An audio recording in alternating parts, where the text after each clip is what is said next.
sometimes human, sometimes animal, all conceived with extraordinary imagination and a wealth of expressive detail. Live more natural lives in their unnatural habitats. Becoming aware of nature, of natural details, and so forth. But whenever he can, he has to be ready to investigate the unexpected and unusual, because it may contribute to what he wants to know. We're talking about the sorts of things that had an impact in as much as they came from one part of the world and journeyed to another and acted in the mode of impact, impulse, influence, and so on. We want to hinder the man at the wheel, who hurls the lance of his spirit across the earth along the circle of its orbit. I'd suggest that we should rather look for changing angles of vision. An inventive tradition which was able to handle with considerable equanimity a long list of wonders.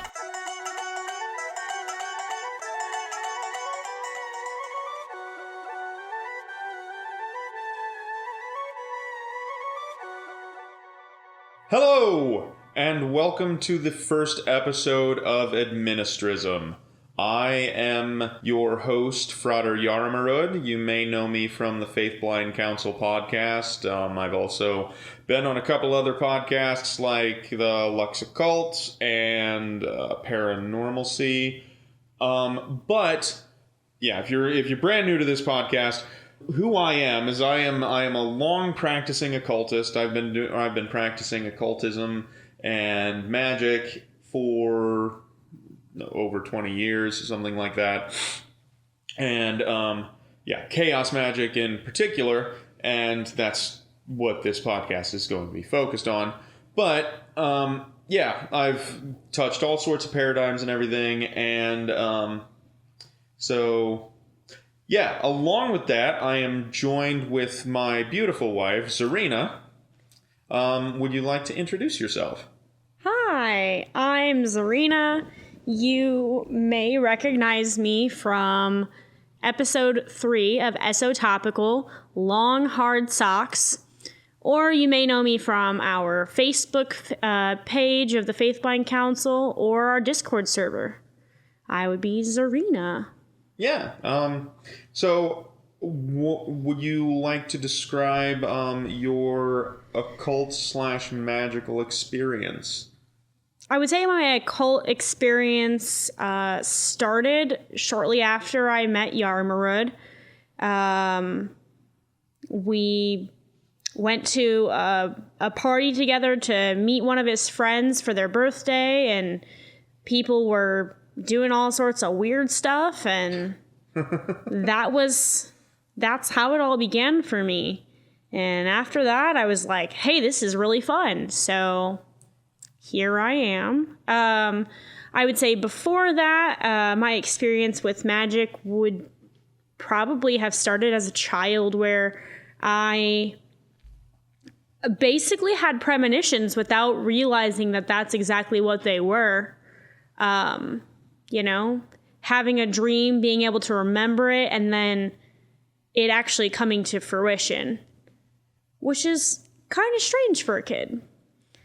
So that's about my experience with magic. I've been to a few occult festivals, and I don't do a whole lot of personal practice. I generally prefer participating in group rituals. But I am excited to start this whole new journey with Yara in Administrism. Hell yeah. And so I think before we get into definitions of what Administrism is, which for brevity's sake, I will define as chaos magic-oriented neoshamanism. And because that is the very concise definition of what Administrism is, I think it's very important that we get into the topic of what is shamanism, what is neo-shamanism.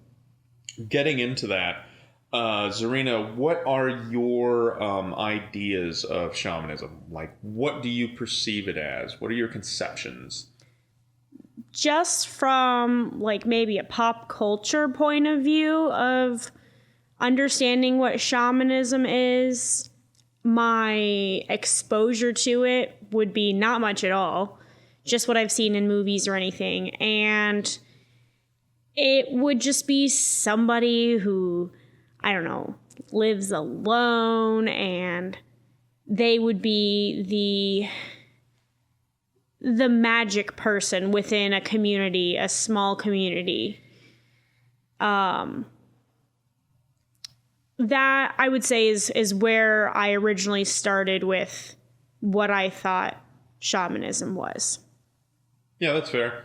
I think that's something that a lot of people in Western culture hold. I think with shamanism itself, like it has a lot of baggage behind it, which is part of the reason why, like, am creating Administrism, or what Administrism is because of all of this this cultural baggage that's been heaped onto it.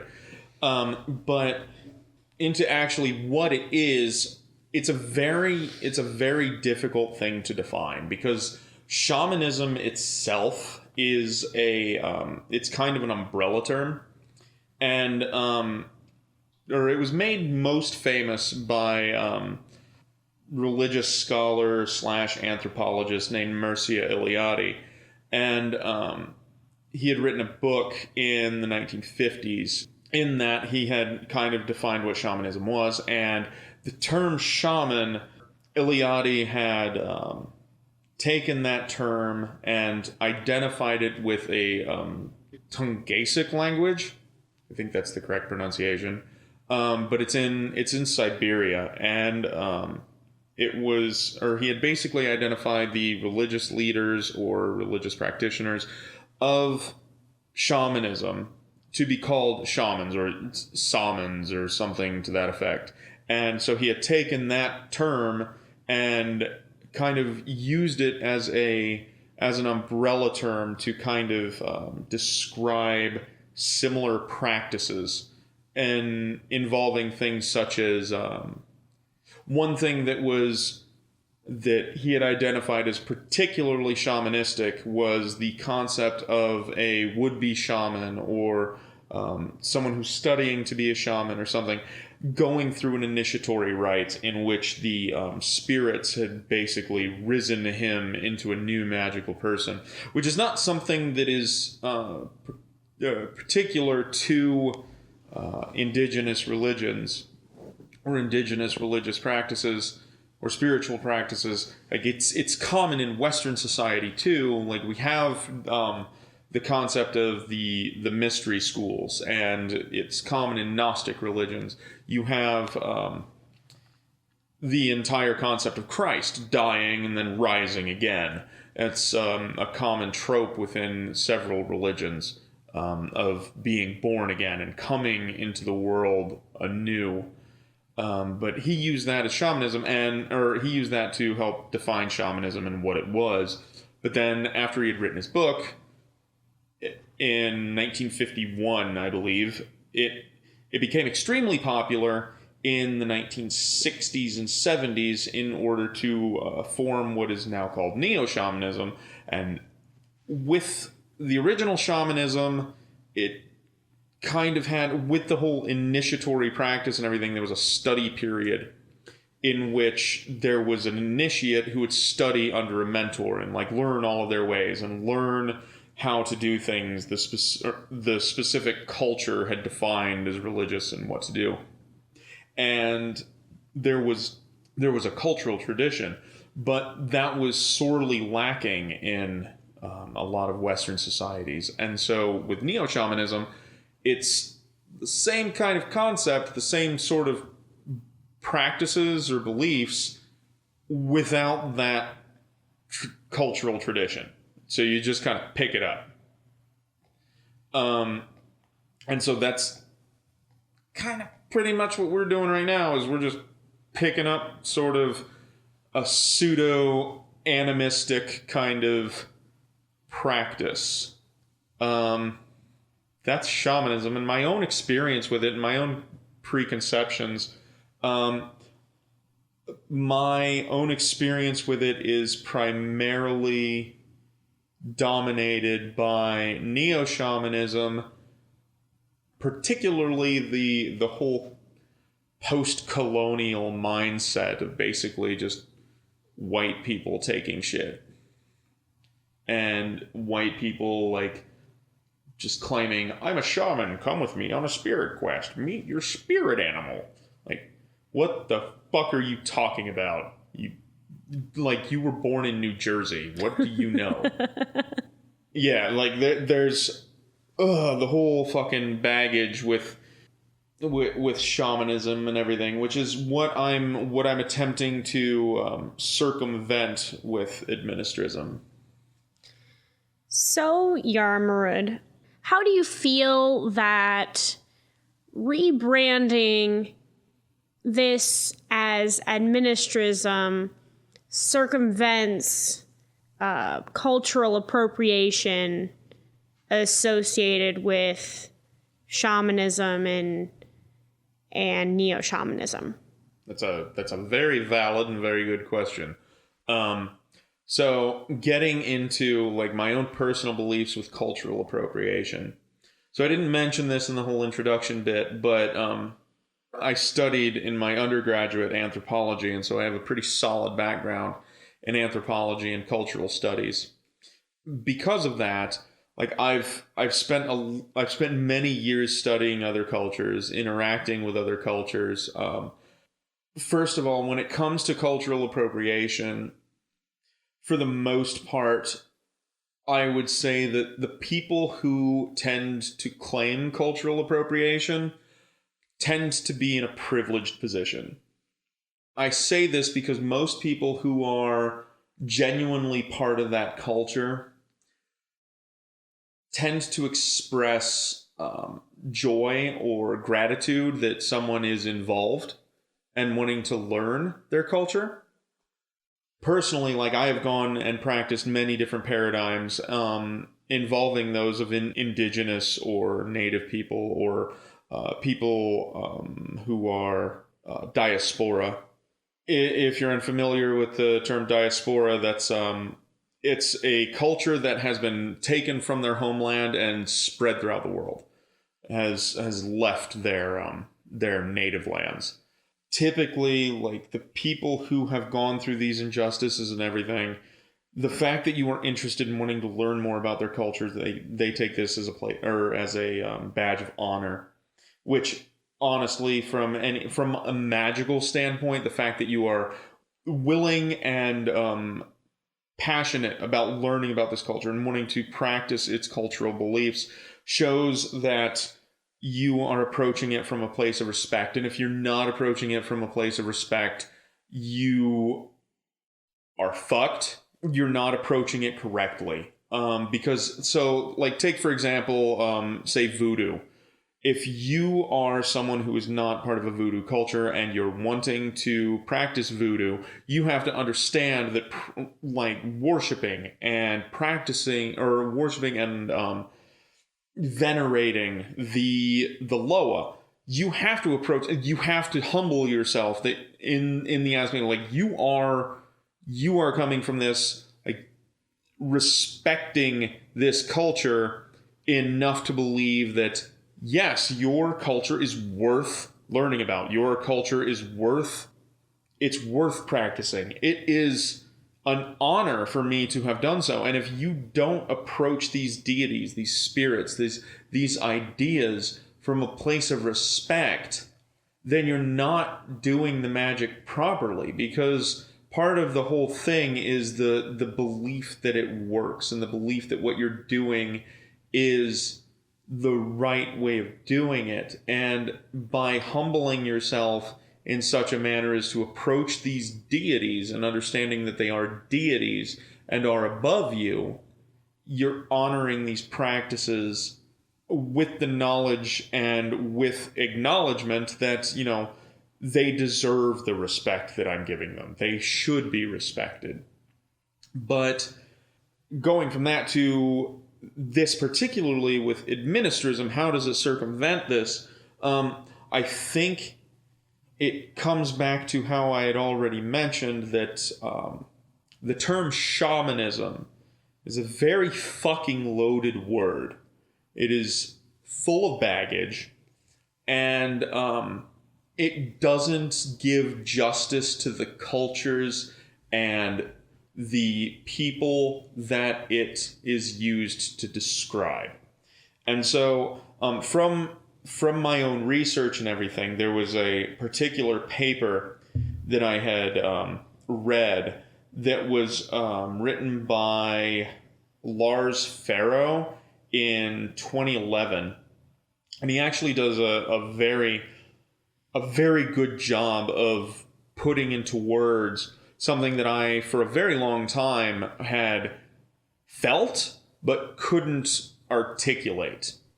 And what he says is, quote, "Moreover, I contend that shamanism is not a religion in itself, but only a configuration within a religious system. This point is important because numerous scholars tend to reduce so-called, quote, indigenous religions, end quote, to the category of shamanism, thereby depriving these religions of their individual identity.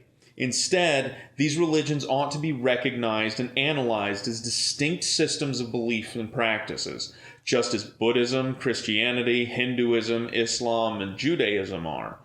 This paradigmatic post-colonial reduction of many indigenous religious systems to shamanism has created an impoverished view of religions that are no less complex and sophisticated than the so-called great traditions."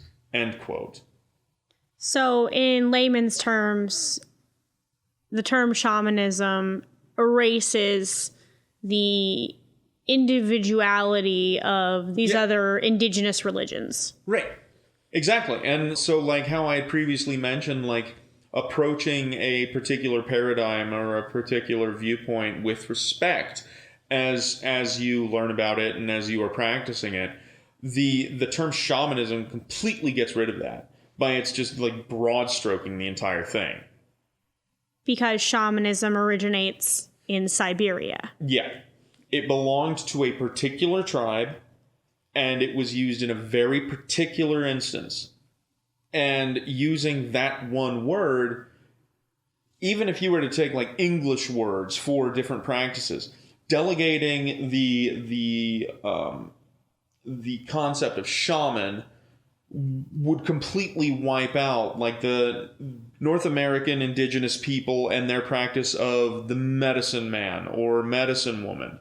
Like it wipes out the concept of witch doctor. It wipes out the concept of diviner. It wipes out the concept of oracle. It wipes out the concept of priest. Like it completely just whitewashes the entire thing. And it would make a lot more sense culturally, because as Pharaoh had said, like it getting rid of individual religions and individual practices by just, you know, a broad brushstroke covering it, it would make more sense, because these are individual practices, these are individual religions, to use the terminology that is part of their language. It would do that culture honor, it would do it justice that is lacking in the broad stroke of shamanism, or neo-shamanism for that matter. And so, back to your original question, how is Administrism bypassing the concept of cultural appropriation? What culture? Like the term shamanism doesn't describe a single culture. Like it's an umbrella term that is argued amongst anthropologists and sociologists that covers hundreds of different cultures. So what exact culture am I appropriating from, if that's your argument? Like it's just the term shamanism is problematic in and of itself. Like you should use the word that the culture used to describe their practices. But the reason I want to get to Administrism and why I had used that terminology is I will be the first to say and the first to admit Administrism is a rebranding of neo-shamanism, because neo-shamanism is a phrase, is a term that has too much fucking baggage. And there are so many people, and I have come in contact with so many people who have wanted to practice, who are interested in like traditional, quote unquote, traditional practices or more earth nature based practices, but have felt afraid to do so based on cultural or social retaliation of saying I'm practicing neo-shamanism, because it could just be, oh, you're just another fucking white person who's stealing from an indigenous people. And they feel called to practice something that is more nature-based, more earth-based, more based on spirits or genius loci or whatever, but they don't feel like they can because they don't want retaliation in their like social group or whatever. And so what this is doing is like rebranding it is allowing you to do so, because like it's getting rid of that term. And part of the reason that a lot of people are interested and drawn to this in the first place is because they're disaffected. They feel as though like they're lacking their own culture. Like take me for example. I'm just a fucking white dude in the middle of America. Okay, I could say I have German and Irish roots or whatever. They're like, sure, there's some fucking culture here where we just like fucking chug a lot of sausages and eat cabbage once in a while.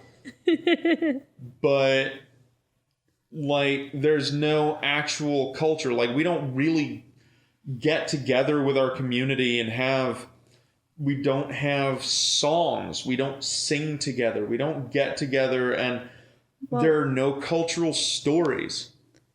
I mean, there are festivals around here that do celebrate lots of these different cultures. We just don't go to them. Well, no, it's not just that. Even these cultures are like these festivals that are around. They're just fucking whitewashed shit too. Now, a lot of that is. I mean, there's a lot of food involved, which is an important part of culture. Yeah, no, very much so. And we do have like a local German society. I didn't know if you knew that. Do now. Yeah, it's downtown. Okay. Well, no, like, I mean, there's no, like, social cohesion behind it. So, like, I can't say that I'm part of, Irish or... Okay, yeah, take that, because, like, I have Irish heritage. I can't say that I'm part of the fucking Irish culture around here. I couldn't call up someone who's also part of my fucking culture and we can sing a song that we both grew up with, like, that our grandparents taught us.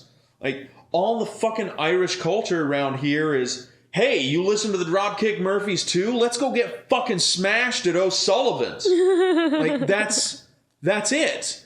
Like, there's nothing else to it. Like, it's just reductionist bullshit culture. It's just corporate culture. Like, there's nothing actually there. There's no stories. There's no, like, cultural mythology behind it.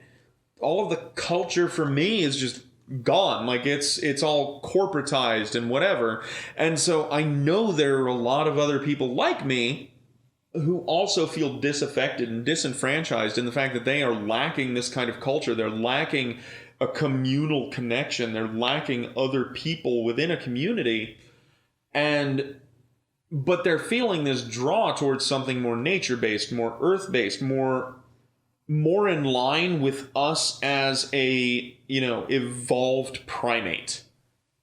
Like, understanding that we are part of this environment, we are part of this ecology, especially now with how much technology has been growing and, like, it's been, technological advances have been exponentially exploding. And because of that, like you had mentioned a couple days ago, Zarina, how like we have such communication at our fingertips and can talk to people all over the world, and yet we don't feel connected to the people around us. Yeah. So just for a quick quick backstory. We were visiting my grandfather. He said he had to go to the doctor's office, and he was in the doctor's office waiting room, and there were 3 or 4 other people in there, and all of them were on their phones, just on their smartphones. I don't know if they were reading, if they were messaging people, whatever. But he was just sitting there, and I mean, he's in his late 70s now, and he doesn't have a smartphone. He could never do that. And he was like, where is everybody? You're all sitting here, but like, it's like you guys are so far away. And one by one, they all put their phones down and they started talking. And he's like, this is so strange to me. He's like, I grew up in a time where if you were in a waiting room, you just talk to the people around you. And we don't do that anymore. We're so constantly away in faraway lands, you know, of the internet, talking to our friends on Discord, on Facebook, on whatever platform you use. I mean, you might be talking to somebody in England right now. I'm going to be real honest, though. Like, I didn't have my first fucking phone until I was 18, and it was a fucking flip phone. I didn't have my first smartphone until I was in my 20s. I'd have still brought a book and not talked to bitches I didn't want to talk to. So, I mean, that doesn't entirely always stand, but I do understand the sentiment in that, because I brought this up before with other people and everything. There's the concept of Dunbar's number, in which there are only so many people that you, as an evolved primate, recognize as being of your community, and past that, they're not. Dunbar's number rested around 150, so there's around 150 people maximum that you will recognize as being part of your community or part of your social group, and recognize them as being human and having their own problems and having their own lives and everything. But everyone outside of that, they're just a fucking NPC. Like, you don't have to interact with them. You don't have to... And whatever interaction you do have to have with them, it's just to fucking complete a side quest or something. Once you leave the waiting room, they're never going to cross your mind again, generally. But, yeah, it gets back to the same kind of point where, yeah, we're all super connected and can talk to anyone around the world, but at the same time, like, we don't talk to people around us. We still lack a community. We lack... gatherings. We lack actual social connection. That's even fucking worse in this goddamn pandemic. Right. We are so connected with the entire world that we become disconnected with our own personal communities, physical communities. No, absolutely. Like, and how I'd mentioned, like, with songs and shit and telling stories, like, there's nothing, anyone in our fucking town around here, I can tell you who our neighbors are, really. Like, honest, like, as a family or whatever, I couldn't tell you who they are. And it's not like I get with them every weekend or whatever and, like, catch up on how their lives are doing and just have a few beers with them and start, like, telling local stories and shit like that around the fire in order to stave off boredom. Yeah, we are lacking that community. And with the advance of technology and everything, we're no longer, like, paying attention to the land around us. We're no longer paying attention to the plants and the animals and, the living organisms that surround us that aren't people or our pets. Like, we're not recognizing them as, their own entities. We're not seeing them as part of this intricate web of life that we are part of. We see us as separate from everything. We see everything around us is just the area we currently are inhabiting. We see everything around us as where we exist. Right. And not a part of what we are.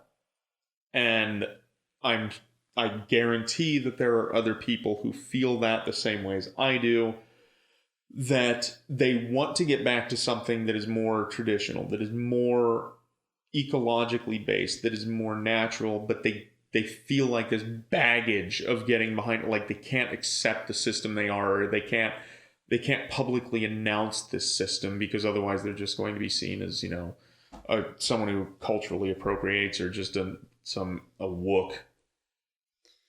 So I remember a time, it was last fall, we had the chance to just get out of the house.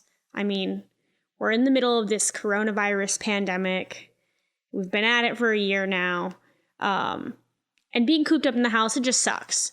We got the opportunity to just get out of the house and go out into the woods and just enjoy the beautiful early fall night. And for the first time in such a long time, I got to experience that connection with the earth and just feel connected to my surroundings. And it brought on this feeling that I just had long lost, forgotten, of just feeling whole.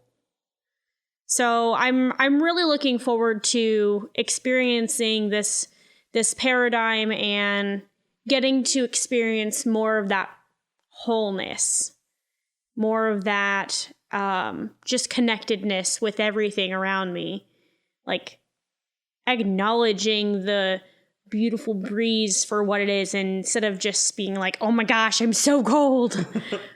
Because that's where I've gotten to. I go outside and I'm like, it's too hot, I don't like this, or it's too cold, I don't like this. And why doesn't the earth have central air? Yeah, why doesn't the earth have central air? Except it does for like, I don't know, 6 months out of the year where we live, and it's brutally cold. Yeah. Yeah. It's so cold. True that.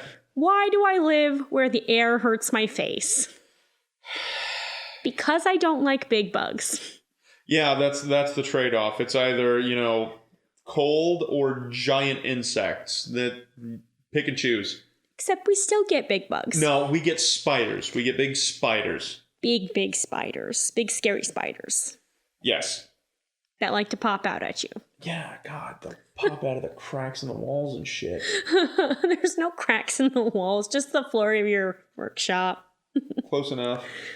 But yeah, so getting back to like getting back to the practice of administrism and everything, it's I want this to be an outlet for people to allow them to practice these things and not feel judged for doing so, and giving them a label that they're willing to accept without having to, you know, suffer judgment or whatever.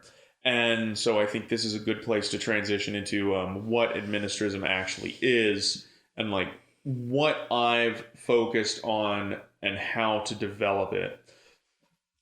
And so, like, right now, I have a list of principles of what administrism is. And it's not comprehensive, it's not exhaustive, because we're just starting off with it. We're just beginning this journey of developing this paradigm and moving through this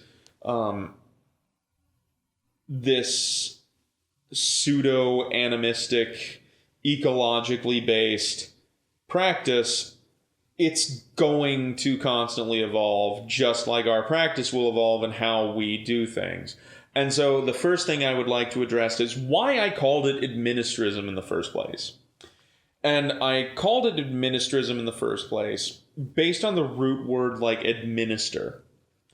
Within my own preconceptions and within my own concepts of what shamanism was, of what traditional indigenous practices were, of what, like, all of these different religious things, what they were, like, kind of going back to the paper from Lars Farrow, his definition of shamanism in particular was, it's a bit lengthy, but it's kind of worth it. He says, a shaman is a religious specialist who, in the context of a ritual, has the ability to travel to a non-human supernatural world to have direct communication with supernatural beings, deities, spirits, etc., and then return to the human world. A supernatural world constitutes space that is ordinary human beings, i.e. individuals who lack a special gift and esoteric knowledge, cannot normally reach during their lifetimes. Supernatural non-human space does not necessarily denote an upper or lower world. It can also refer to other culturally defined spatial categories to which humans ordinarily have no access. However, shamanism presupposes that the soul, or some kind of substance residing in the body of a human being, can leave the body in order to travel to these supernatural regions during various types of unconsciousness, dreaming, sleep, illness, etc. The travel is dangerous because the non-religious specialist does not know the geography of the supernatural world, or may have been abducted by hostile supernatural beings, and therefore the soul may not return. In these cases, the soul has to be rescued from the non-human zones by a religious specialist, i.e. the shaman. The preternatural voyage of the shaman is accordingly undertaken for the benefit of other individuals or the community. Using that definition, using the root word administer, I had developed this based on the concept that a shaman, or as Pharaoh puts it, a religious specialist, administers things. They give things out. They, in the context of certain indigenous rituals, they give out things such as entheogens, or they give out healing. They give out advice. They give out divination. They administer these things. There's also the root with the term administrator, which denotes kind of like a ruling power or having some authority over something. And in this case, it would be someone who was, within this paradigm's terminology, an administrator. Someone who does that is able to administer, information about the spirit realm, about the environment around them. They're able to give out those things with some sort of authority. And so with the land around us, with the land we're working with, we are going to be able to administer to people who visit our property. Like, we're able to administer information about this. Like, hey, don't go over by that tree. There's a wasp nest over there and you're going to get your ass stung. Like, that's good advice to administer, that if I didn't live on and know this property, I couldn't be able to administer that information. I'm able to tell you, like, where on this property that I live, like, where to avoid, where to go, like, what to look for. I'll be able to have some authority over this area that I inhabit. But at the same time, like, I will be able to, administer some sort of advice, some sort of healing, some sort of spiritual help, because we're going to focus on shit holistically and, like, everything is interconnected and all of that noise. I'm going to be able to give things out. And so, like, that is where the term administrism comes from.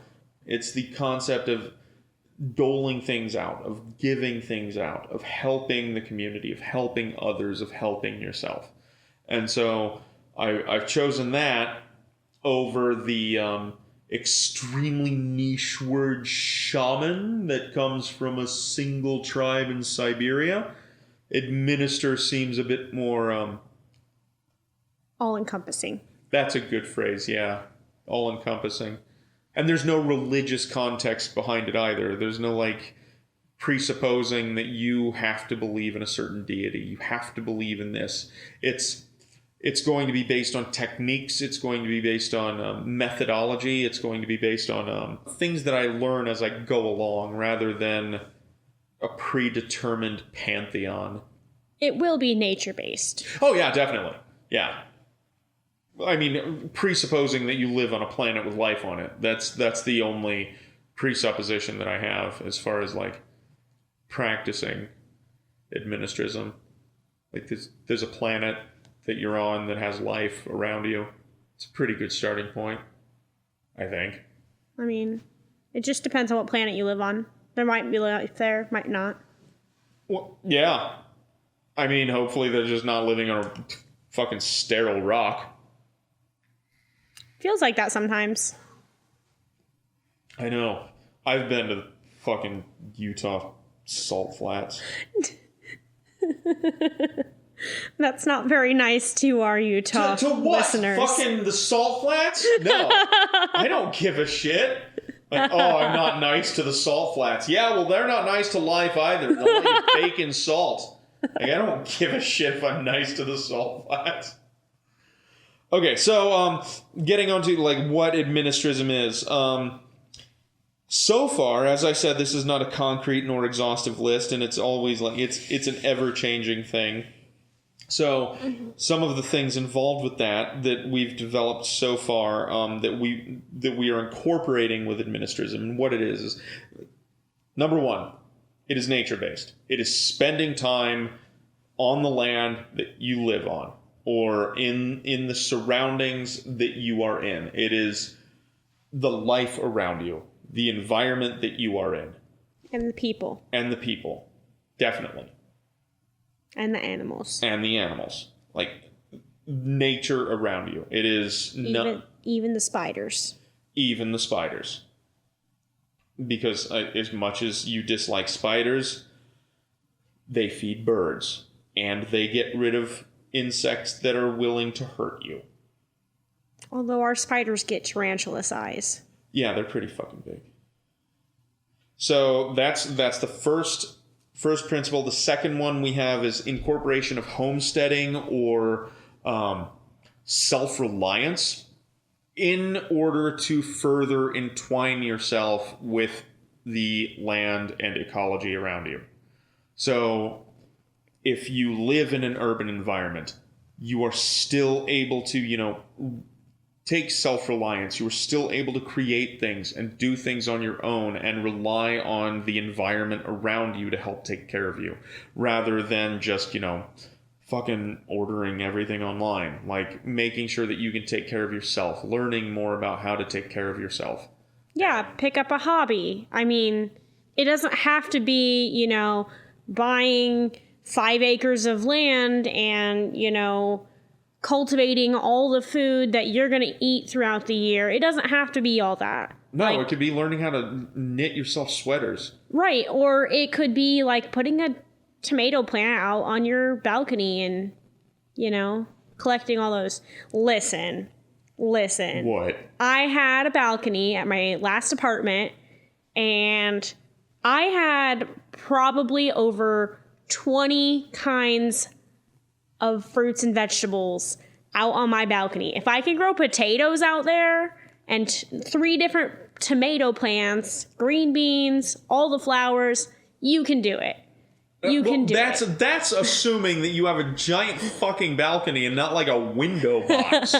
Hey, you can still grow stuff in a window box. But you can't grow like an entire produce section in a window box. I'm not saying you have to do that. I'm saying if I can grow things out on my balcony, it can be done. Use the space you have to become more self-reliant. Yeah. And, in all honesty, if an apocalypse happens, what's your skill? Yeah, if you don't have a skill, you're a goner. You're just meat. Yep. So... we're just going to use your bones to make something cool out of. That might be a skill for some people. My skill is that you can murder me and use my parts. That is what you are worth. Oh, no, you're probably worth a lot more than that. Yeah, I like how you use the word probably.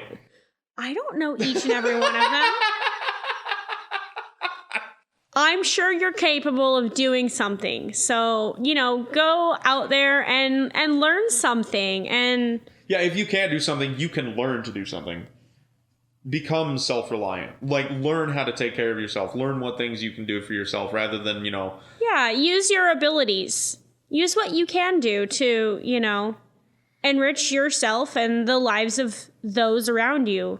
You know, other humans, animals, insects. Right. Like say you don't have a skill with like handicraft or doing something like that. Say like you've got social skill, like you can use that in order to like, you know, connect with people around you. Start like getting a community organization together. Like use your skill to, you know, enrich your community by bringing them together for like shutting down a shitty HOA or something. Yeah. I still encourage you to try to get a handicraft of some sort. It's always a good thing to have. Good thing to know how to do. Yeah, if not to at least pass the time or something. Yeah, it's always good to have a hobby too if you know, want something to pass the time. Yeah, it doesn't have to be a handicraft. It could be any. Use the skills that you have. Like you're a fucking magician. You can do it. The next principle is recognizing your place in nature and the validity of all life that you encounter. So this again goes back to the concept of, you know, you are part of the environment around you. You are part of the life around you, and all of your actions affect the actions of other life, and the actions that other life take have an effect on you. You need to recognize that all other life is just as valid as you. All they're trying to do is fucking survive, just as much as you're trying to survive. And so respecting other living beings as having that same biological drive and that same right to live as you do. This is where we get into pseudo animism, isn't it? Sort of. I mean, just like, you don't have to believe that our cat has a soul or a spirit, but you recognize like it's a living being. It has desires. It has needs. What are you talking about? They have souls.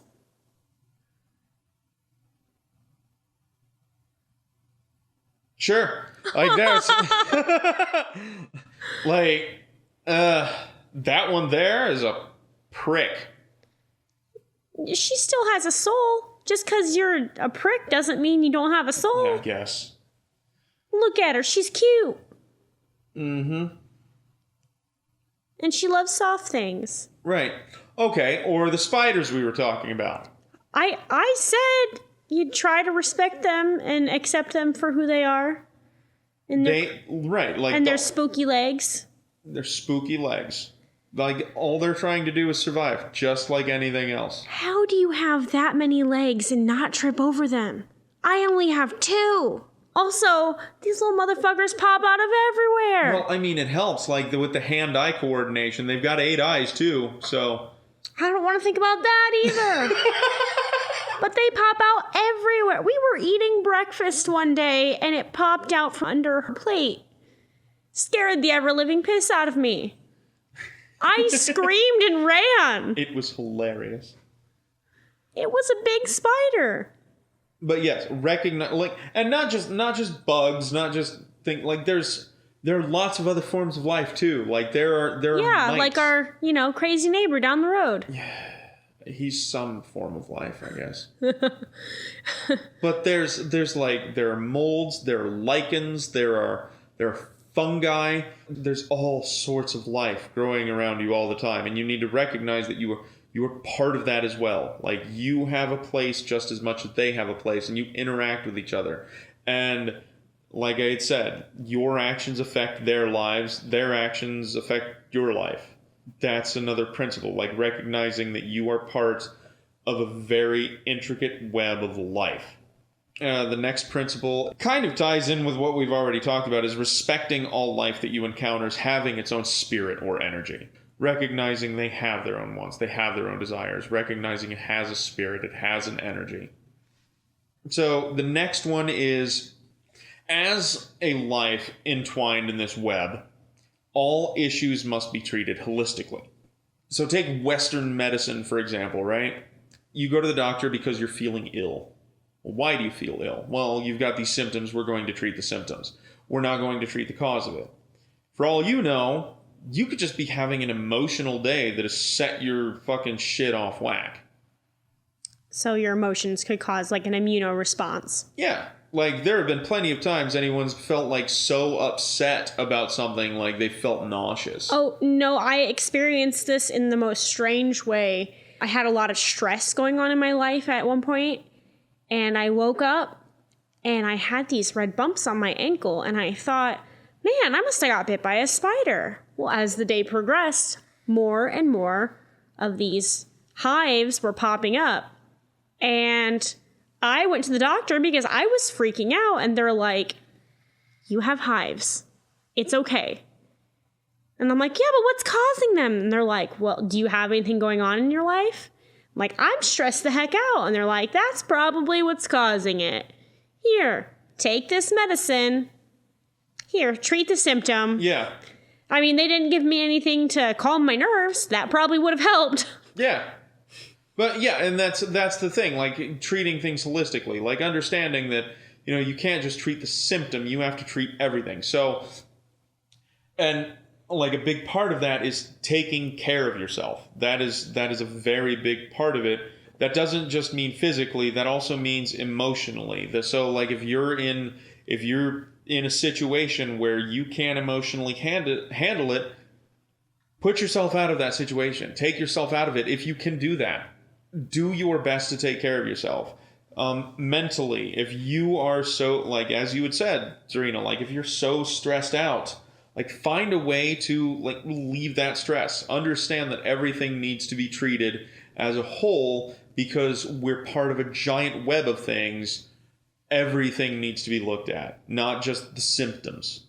And I mean, we understand that, like, you can't just make stress go away. You can't just make anxiety go away. You can't always leave a situation. Like, we're realistic. Right, but I mean, there are still practices that you can take so that, like, oh, I'm not so stressed out all the time because I meditate every day. Or because you take other steps to... Oh, like, I'm eating a healthy diet. I am, like, there are lots of different things that you could do in order to help things. You remember when we first got together, I was a extremely high-strung person. Yeah. And then we got engaged, right away. And that just intensified and was astronomically crazy time in our life. I took some steps to try to, minimize my anxiety. We actually did a ritual. And honestly, since the ritual we did, my life has changed. I don't nearly feel so anxious all the time. I am not high-strung like I was. Not at all. Maybe a little bit, but not nearly as much. Definitely calmed down from when I first met you. But, like, treating things holistically, like, I'm reminded of this quote by Jim Carrey, right? He had said, I believe depression is legitimate, but I also believe that if you don't exercise, eat nutritious food, get sunlight, get enough sleep, consume positive material, surround yourself with support, then you aren't giving yourself a fighting chance. You are a giant plant. Get sunlight, get water, eat. I am a succulent with anxiety. I kill succulents all the time. You are as nurturing as a desert. Deserts don't kill succulents. You are less nurturing than a desert. Hey, I haven't killed that agave plant yet. Operative word is yet. It's been going strong for like 2 years. Either that or it's just petrified itself. No, it's still living. It's still growing. I gotta replant it, repot it. So the next one is moving on to more practice, or more kind of a ritualistic magical practice, is the use of trance states. The use of trance states is very intrinsic to Administrism. The idea of which within chaos magic, Gnostic states, using Gnostic states, putting yourself in a Gnostic state. So, yep, that's that thing. The next principle is lots of incorporation with music. So, things like dancing, things like drumming, singing, chanting, like rhythmic practices, vocal practices are extremely important and something that must be utilized with this because they are culturally universal. Speaking of culturally universal, moving on to the next principle is with Administrism, most of our rituals are going to involve fire in some way. And this kind of ties back to the idea of, we're all in this web of life. Fire has been anthropomorphized for millennia.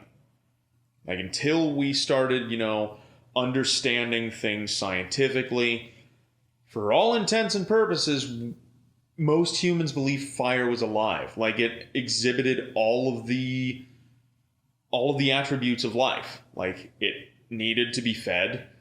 It spread just like life does. And it has energy. And anyone who's spent a lot of time around a fire, a bonfire, just fire in general, like if you've seen it, feels like it has a mind of its own. It does its own thing most of the time. Like it's very energetic and it can completely change its fucking mind whenever it wants. If you've ever been around a fucking bonfire, regardless of where you're sitting, the smoke's always going to be in your face. The wind will always be blowing in your face. Even if there's no fucking wind, the smoke's going to manage to blow directly in your face. And you're going to have to completely move around the fire to get smoke blown in your face again. Or, there's the example of candle magic. Yeah. The concept that it, has, it can be influenced or it has a mind of its own. You don't have to be, out in the middle of nowhere to have a fire. I mean, if all you have is a candle, a birthday candle, that's fine too. Yeah. Just, we're just incorporating fire because, fire is inherent to human evolution. We wouldn't have evolved how we did without the use of fire in cooking our food. Yeah, I'm interested to maybe incorporate some sort of cooking thing with fire. That'll be fun.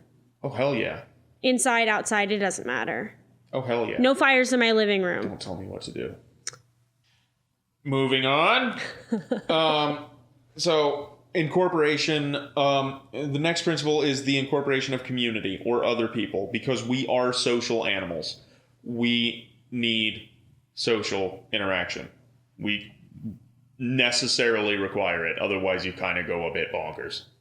With regards to that, we also want to say, please continue to social distance as much as possible. Be responsible people, care about other people, and stay safe. Well, right. I'm not saying that, by incorporating a community on other people, that's just saying, hey, I'm practicing Administrism, which means I'm organizing the next community orgy. I'm just saying... Please do not go out and just have some crazy orgy. Or do, whatever. I'm not your dad. Please be safe. We are not your parents. However, we do not condone spreading this awful virus that has been surrounding us and killing lots of people in our communities.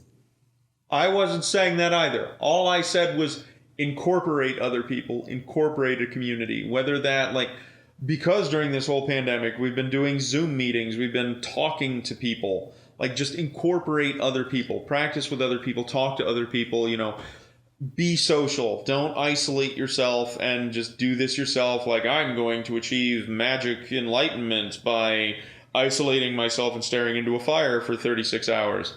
No, you just talk to other people. Don't be weird. Be weird. Not that kind of weird, though. Don't be I'm going to fucking send mail bombs weird and live in the woods in Montana weird. Quit being weird in public. Don't tell me what to do. The next one is, with Administrism, we're going to approach things with as much of a scientific approach as possible, because despite it being a pseudo-animistic belief in structure, and a lot of people see that as non-scientific, we still firmly live in a modern society. So I will believe that, with the whole concept of plants. Like, I could understand that this plant has a spirit, this plant has a soul or an energy or whatever, but I understand that eating this plant, it won't kill me because it's angry, it'll kill me because it has alkaloid poisons in it. It's something to keep in mind. We're incorporating like scientific approaches to things, because the plant's not mad at me because I disrespected it.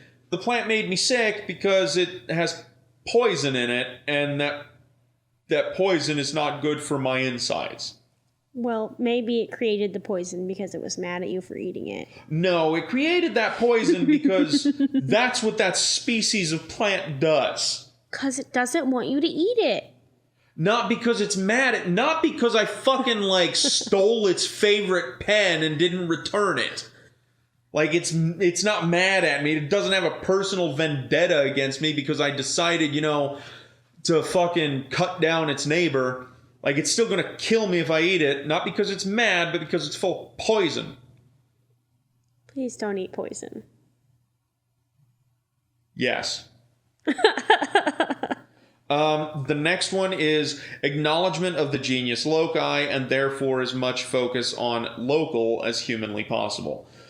So with the concept of living in a specific environment, that specific environment has an energy to it itself. That specific environment has its own ecology. It has its own thing. Like, you don't introduce invasive species because that doesn't, jive with the fucking genius loci of the area you're currently in.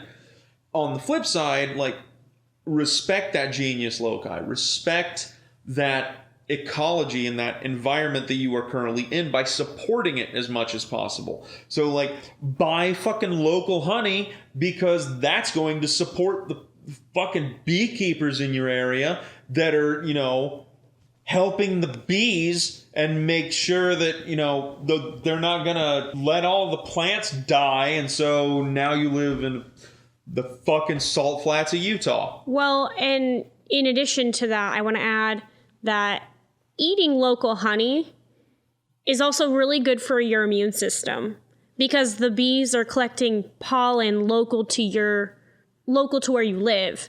And so when you consume the honey, like, you're adding bits of that pollen to your immune system and building up an immunity towards it. So, like, local honey is very good for you. The idea still stands where, like, so if you're vegan and you don't eat honey, you would still support local because you are allowing plants to grow in that area. So local farmers, you are allowing plants to grow in that area that supply food for bees, that supply food for other animals. Like, you're still supporting your local environment by buying local. And this goes back to the whole community thing too. You're helping support your local community, those people around you, right, your environment. Like, buying from your local farmer's market is going to give money to people in your community, for one. So it's going to support other families around you. We just mentioned how consuming things from your own environment can be better for your immune system, your overall health. And another consideration to that is you're not using nearly as many fossil fuels by transporting avocados all the way from Mexico or wherever the produce at the supermarket comes from. Yeah, going back to like spending money locally and everything, you're taking care of those people around you. You're helping support the community. You're making the community a better place. You're helping your neighbor. You're helping those people around you. And the happier your neighbors are, the happier you're going to be. You take care of other people. You take care of those people around you. Don't be a dick. That's the golden rule. Don't be a dick. Don't be a dick. Help people. Okay, next point. As far as like how administrism is developing and how it is growing, as far as research for administrism will go, it will always be anthropologically and culturally based. Information must come from either a member of the culture or from an unbiased study of the culture. as unbiased as we can possibly. Right. I mean, make it. like any anthropologist, like we all try to have like no ethnocentrism. Any research that we will do will try as best as we can to approach it from either someone who is providing information who is part of that culture and so has firsthand knowledge, or is a study of that culture with as little bias as possible. And then the last principle that I have so far kind of ties in with that. What we're going to be utilizing from these cultures is going to be the techniques and methods. It's not going to involve the secrets. It's not going to involve the cultural meaning behind it. It's not going to involve their tradition, like their cultural, like oral tradition. It's not going to involve like a cultural authority. So, using the analogy of music, we're going to be using the same instruments, but we're writing a different song. So an example that comes to mind is, so within the religious practices of the Sami people from northern Finland and Siberia, one of their practices amongst their religious specialists is to, whenever they go into a trance state and enter a spirit realm, what they do is they will add onto and draw the map of that spirit world onto a drumhead, onto their drumhead. That's where they keep the map of their spirit world. If we were to incorporate that practice, we wouldn't be taking part in like what their pantheon is. We're not going to be like involved in what their cultural taboos are and things like that. We're just going to be like utilizing the same method of, hey, we're going to fucking draw on a drum and go into a spirit world. So it's the method. It is the technique. It is not like revealing cultural secrets. It is not claiming that this is how you fucking do it. This is what the spirit world looks like, and if it doesn't look like this, it's wrong. We're just saying, hey, like, this is a really interesting utilization of two different mediums of things, like incorporating spirituality and like the trance states that we use and the spirits that we encounter, and keeping a record of it on a drum instead of a notebook. So we're, like I had said, we're using the same instruments, we're writing a different song. So it's like a remix. It's going to be our own flavor behind things. It's not going to be, we're never going to be claiming an authority on anything. We're never going to say that, this is how it's, even in reading the research that we do, we're never going to say like, this is how it's done. We're going to approach it like, this is how we learned that it was done. This is what this person said, and this is their credentials. This is how we're interpreting those credentials, and this is how we're going to incorporate that into our own practice, because that's a pretty neat idea.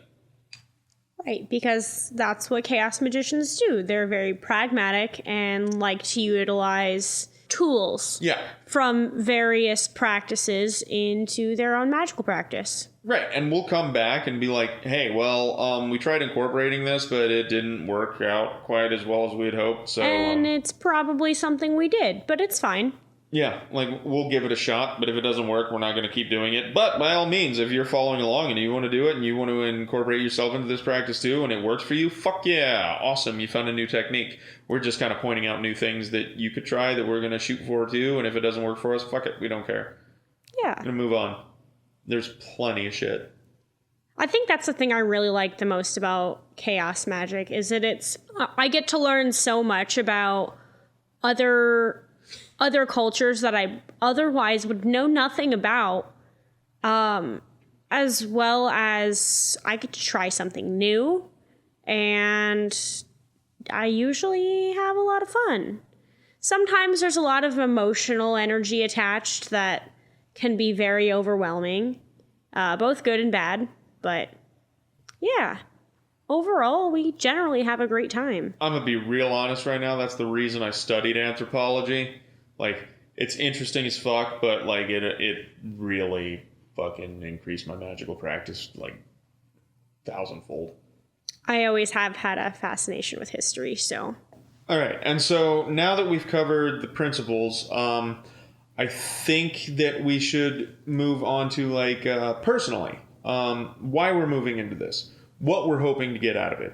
I think a big reason that I'm wanting to do it is I've been kind of called towards this whole, like, as I described with the whole administer thing and like helping other people and administering my knowledge and helping people grow and giving things to other people. I've been called to this whole thing for a very long time.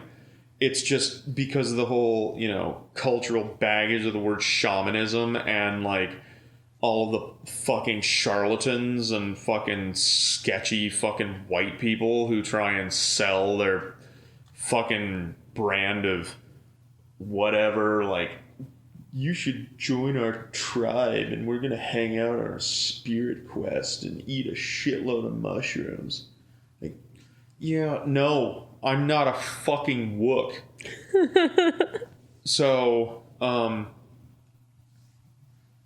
yeah, like that's the big reason I've been putting it off. But like within the last year or so, like the call's been even stronger, and there's been so much that's been coinciding, and I'm sure you've seen it with me and everything. Just kind of like the universe has been kind of like pushing me to do this thing, and I've been putting it off, and I'm like, no, I don't want to. But then I've finally just kind of given in and said, fine, fuck it, we're going to do this, but I'm doing it my own way, and I'm not calling it fucking shamanism because that's stupid. But as far as my own goals, I'm very much looking forward to, because we moved onto this property last year. And with the nature-based kind of thing that it is, and becoming entwined with the land around you, like becoming part of that land, I think I want to do that. Like we're on a decent chunk of land and everything, and I want to know it. I want to know this land. I want to know the property. I want to know everything on it. I want to be part of it. I'm also looking forward to, developing my own techniques and everything. Personally, I think as a couple, like this will help like coincide our practices really well. Because I know the last paradigm that I was involved in, you weren't feeling it at all. No, I participated a little bit. I didn't jive with it. The one before it, though, I really enjoyed, and I feel like this one, so the one we did 2 paradigms ago was the voodoo hoodoo paradigm. Yeah. And I really appreciated the sympathetic magic aspect of it. I feel like Administrism kind of is more in line with that.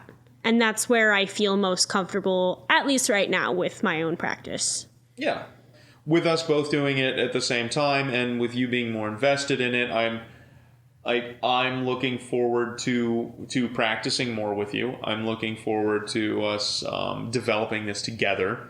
I'm looking forward to seeing... I mean, obviously, I'm looking forward to this time with you and just these experiences with you. But I'm looking forward to seeing how we can invest in this property in a way that's going to benefit not just us, but like our own little ecosystem. Yeah.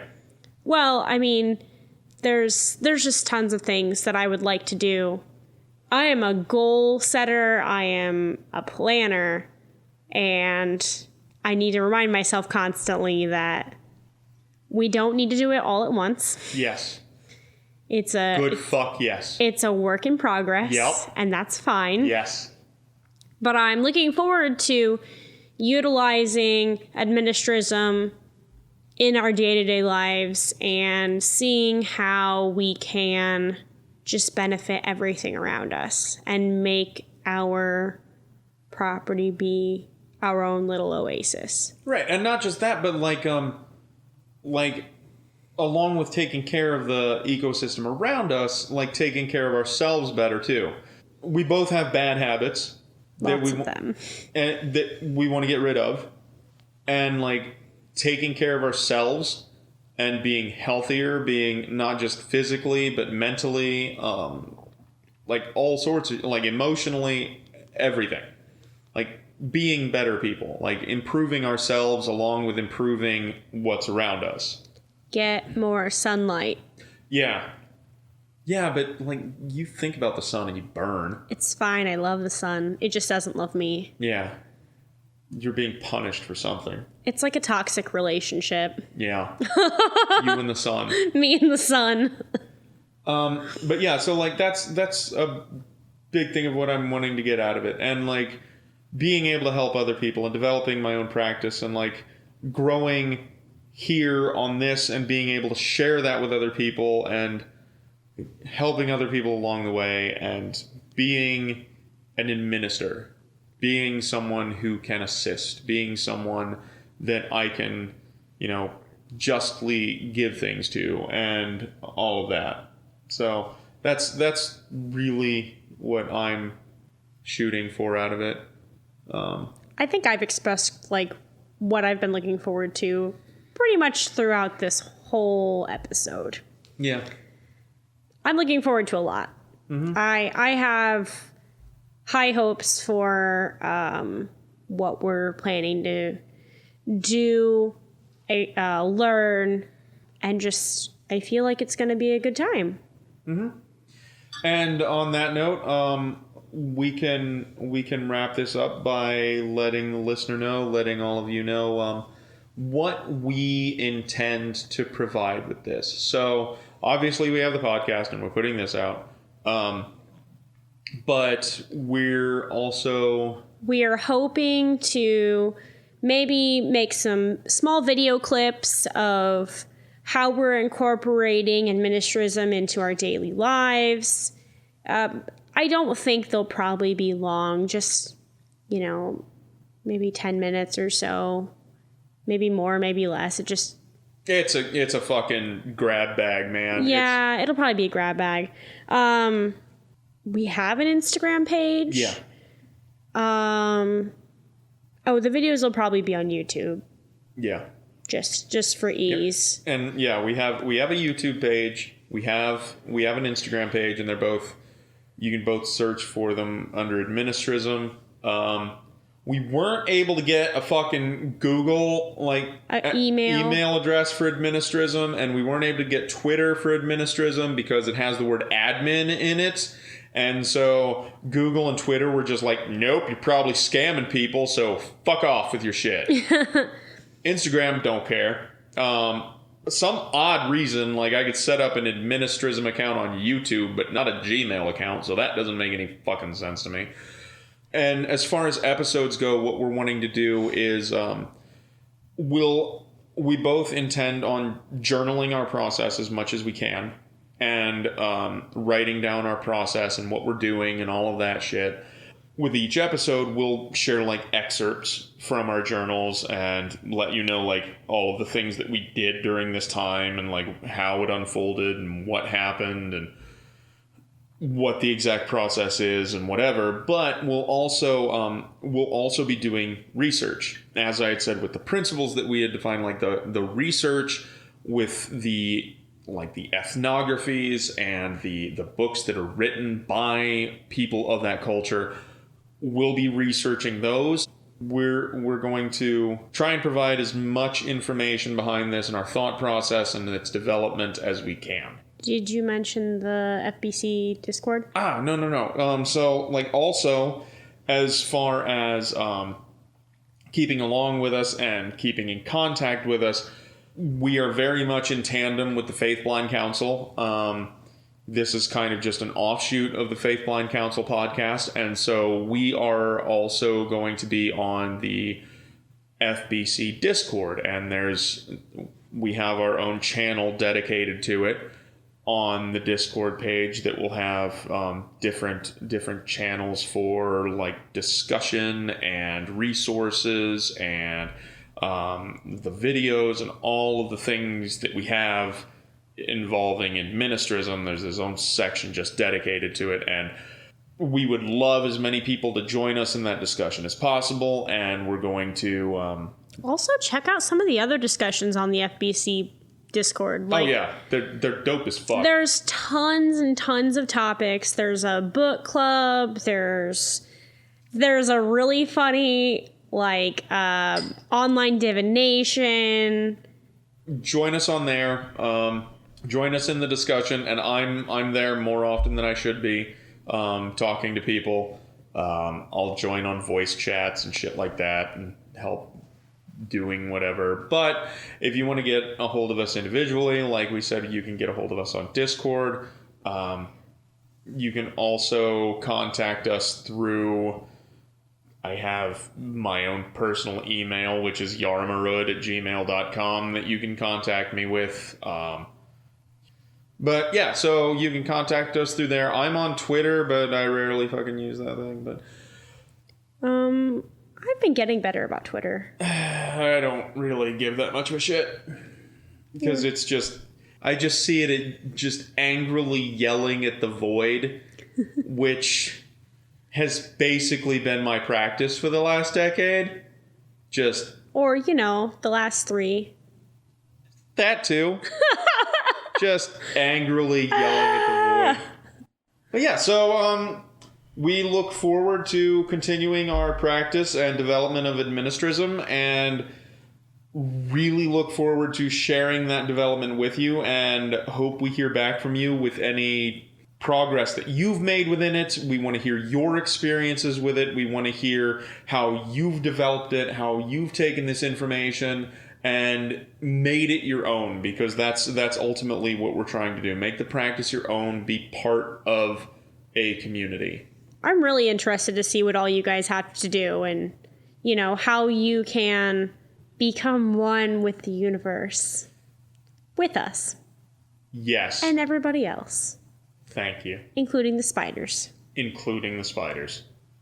Yes, so thank you for joining us on our inaugural episode of Administrism, and we look forward to sharing our first episode of actually having dived into it. And I would like to point out as one final thought, our final jump into it. As I had mentioned at the very beginning of the episode, one of the things that Eliade had pointed at as being a shamanistic technique or integral to shamanism was the concept of the initiatory practice and a shaman being initiated into a practice. I am fully intending on performing a self-initiatory practice this month on March 20th on the equinox. It will involve all of the things that I've mentioned so far, involving the principles and everything, and I chose that date because it is the vernal equinox, and so like that symbolically is a symbol of rebirth, is a symbol of newness. So I'm taking that as that is my initiation into this, and where we officially begin, because the last couple weeks I've been slowly kind of transitioning into this Administrism paradigm. But once the 20th happens, that will be my full initiation, and after that, we're going full bore into this bitch. Woohoo! So yeah, I look forward to performing that rite and informing you all of my experience and what everything's going to go on from there. Thanks for joining us. It's been dope. I am Frater Yaramarud. And I am Zarina, and it's been lovely talking to all of you guys, and I can't wait for you to talk back to me. Hooray! Hooray! Bye, guys. Bye. Administrism has been a production of the Faith Blind Council Network. To learn more, go to faithblindpodcast.com. For more information about Administrism, check out our Instagram or YouTube. or go to welcometoparadise.com/administrism.